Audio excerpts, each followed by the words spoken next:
Sociálny taxík v meste Poltár funguje pre obyvateľov so zdravotne ťažkým postihnutím, pre občanov Poltára plus prímestských častí, ako sú Zelené, Slaná Lehota, Prievrana, Hájky, Maky. Obyvateľia alebo občania sa môžu podaním žiadosti sa zaregistrujú. No mňa veľmi teší, že sa naše sociálne auto ujalo toho správneho, prečo bolo vlastne vybavované. A každý týždeň nám pribúdajú nové a nové žiadosti, čomu sa veľmi teším. No a hlavne sa teším tej odozvy od tých, ktorí túto službu našu využívajú. Sú spokojní tak ako s personálom, tak celkovo s tou sociálnou službou, nakoľko naozaj, ako ja som aj na začiatku spomínal, to v meste Poltár veľmi chýbalo. No a veľmi sa tomu teším, že je spokojnosť na obidvoch stranách.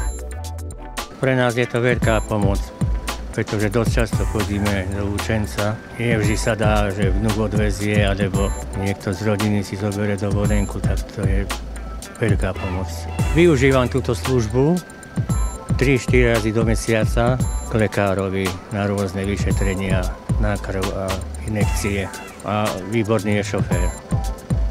Čo chodíme za sanitkou, tak to sú trošku starší šoféry, tam to nadhadzuje a niekedy je problém.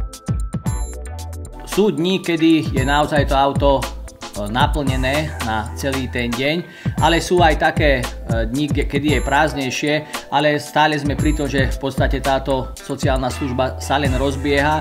Ako som povedal, pribúdajú nám nové žiadosti, takže je to otázka pár týždňov a myslím si, že nám jedno auto bude dokonca aj málo. Všetky informácie nájde konkrétny žiadateľ alebo teda rodinný príslušník na stránke mesta Poltár. Buď sa môžu informovať telefonicky na projektovom oddelení, kde mu naše zamestnankyne s radosťou poradia vybaviť aj ďalšie tie potrebné náležitosti, alebo prípadne na sociálnych sieťach, kde máme všetky tieto informácie zverejnené.